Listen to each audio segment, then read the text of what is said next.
एक प्लॅन आपला वर्क होत नाही, एकही नाही. करायला जातो एक आणि भलताच करताय. इंद्राला मारायचा फुल प्रूफ व्यवस्थित प्लॅन केला होता, फुल प्रूफ. पण ती राणी परत मध्ये आलेच. अरे हो, पण त्या राणीला कसं समजलं हा प्लॅन? कोणाच ठाऊक, कधी कुठे कशी आली काहीच कळायला मार्ग नाहीये. आली असेल बापाच्या पाठीपाठी. सगळा प्लॅन फ्लॉप झाला. इंद्राला मला बोलायची परत संधी मिळाली आहे. तो इंद्रा तर एक नंबरचा बिंडोक आहे. त्या राणीला अडकवण्यासाठी हा सगळा प्लॅन केला होता ना. मग अचानक त्याला त्या राणीचा कळवळा कसा काय आला? तिचं लग्न मोडलं म्हणून हा लग्नासाठी कसा काय उभा राहिला? का आणि कशासाठी? काहीच कळायला मार्ग नाहीये.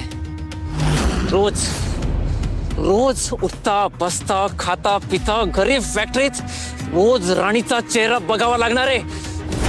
त्या गलिच्छ वस्तीतली ती घाणेरडी राणी महाडिकांची सून म्हणून सगळीकडे मिरवणार का? माझ्या शेजारी बसणार? अरे मला कल्पना पण करवत नाहीये विक्रांत. शी.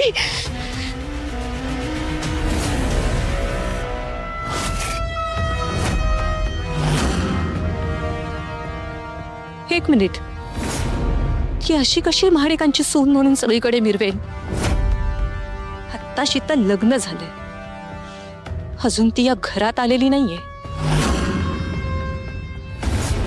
म्हणजे म्हणजे आबांनी मला गृहप्रवेशाची तयारी करायला सांगितलीये ना. आता बघच त्या राणीच्या गृहप्रवेशाची तयारी कशी करते ते. नेमकं काय करणार आहेस?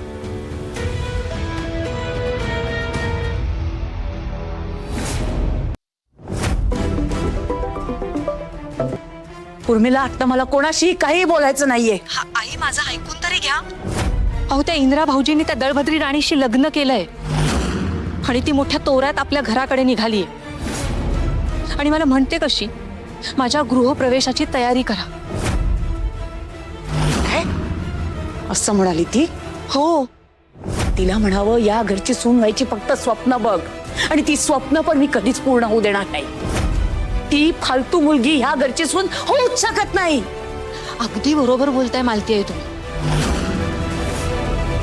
आपल्या घरावर त्या मुलीची सावली सुद्धा नको, पण आता तिच्या त्या गृहप्रवेशाचं काय? तिचा गृहप्रवेश या जन्मात तरी मी या घरात होऊ देणार नाही. मी तिला माझ्या घरचा उंबरा ओलांडू देणार नाही. आई अहो, पण आबा आणि इंदिरा भाऊजींनी तिला आतमध्ये घेतलं तर तुम्ही कशा रोखू शकणार आहात? आई अहो, माझ्याकडे एक आयडिया आहे. त्या राणीला घराबाहेर थांबवण्याचा आपण बंदोबस्त करूयात.